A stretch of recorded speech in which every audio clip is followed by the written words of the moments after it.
At kaugnay pa rin po ng ikalawang anibersaryos ng Enkwentro sa Mama sa Pano, makakausap po natin si Rayshon Zumbilya, byuda po ni PO3 John Lloyd Zumbilya, isa po sa SAF 44. Magandang tanghali po sa inyo, ma'am.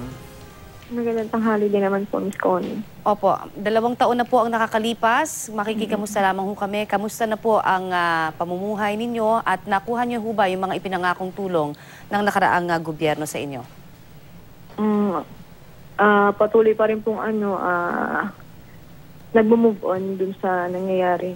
Kahit na alam naman po natin na wala pa rin pong hustisyang nakakamit na yung second year death anniversary na po nila. Opo. At patungkol naman po dun sa mga benepisyo na sinasabing na pagkaloob na po ng nakaraang gobyerno or administrasyon, may mga bagay po na nakuha, meron din naman pong hindi pa.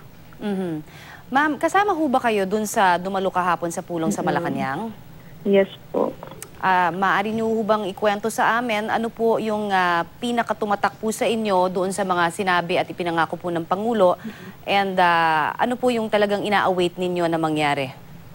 Ang pinakatumatak po sa akin yung mabibigyan niya pong hustisya, yung pagkakamatay po ng sa 44 at dinetali niya po doon kung papaano niya bibigyan ng justice. Yun nga po yung tatalaga po siya ng different body, na independent body para po mag-asikaso po ng kaso.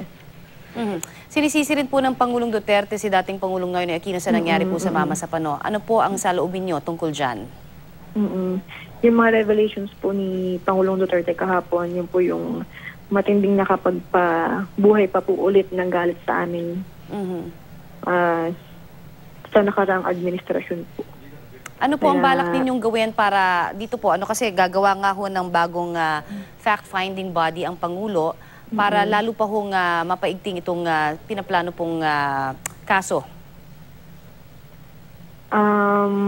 Patuloy po namin isa-follow up. Hindi po kami titigil na humingi po ng tulong sa Pangulo na ituloy-tuloy na po para po mabigyan na rin po closure yung kaso na to at managot na po dapat yung mga tao sangkot sa pagkamatay nila. Ano ho ang para lang ho, malaman lang ho ng mga manonood natin, ano? Kasi it's been 2 years, syempre hindi ho namin talaga ina-expect naman na madaling mag-move on, lalo na sa ganitong klase po ng pagkamatay, no, ng inyo pong mister. Pero pakikwento lamang ho sa amin, ano, within those 2 years, papaano ho kayo namumuhay bilang syempre ito pong asawa nyo ang breadwinner noon? Ganun, sa kabila naman po nung nabubuhay siya, malayo naman po kami, so yung tawag-tawag, wala na po masyado yun. Unti-unti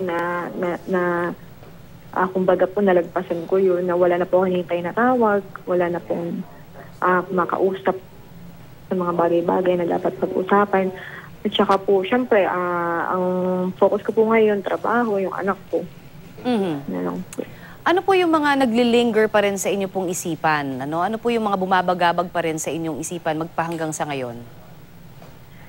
Ayun pong, syempre yung sa isang iglap po, nawala na po siya ng ganun. Tapos matindi pa po yung pagkawala niya, pagkamatay niya. Na hanggang ngayon po, hindi po namin alam kung paano bibigyan ng katarungan. Opo. Kung meron ho kayong nais na iparating sa bagong administrasyon, ano po ba yun? Personal niyo pong request.